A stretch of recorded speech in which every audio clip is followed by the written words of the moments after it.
Your local weather authority has been keeping a close eye on flooding over the past several days. Tonight, that significant flooding at Smith Mountain Lake has led to potentially deadly risks ahead of the holiday weekend.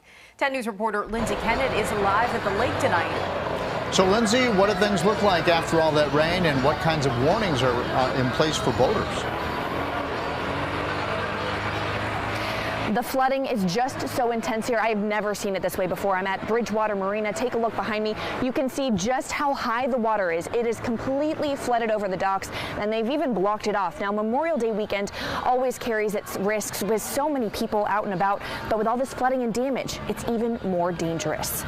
You know, you can see the whole dock, whole walkway underwater. Flooded docks and floating debris.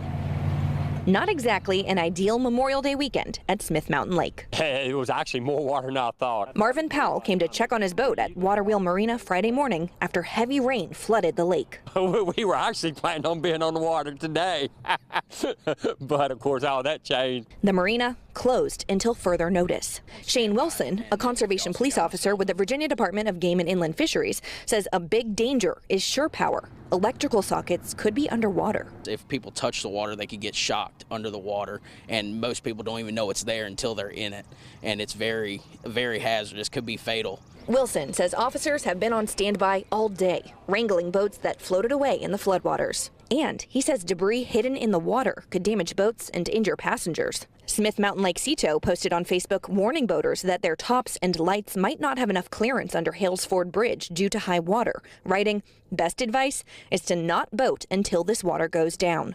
Even if Powell wanted to get out on the lake, he couldn't get to his boat anyway. While the fish are free to roam, Powell's going to have to wait for his weekend on the water. I think the worst is over now, so yeah, hopefully water goes down, Sunday I'm on water.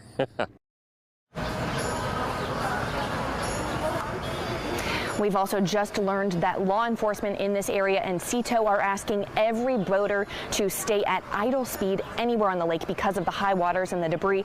They say that speeding could cause serious wake, and that could lead to thousands of dollars in damage to boats, property, or other docks.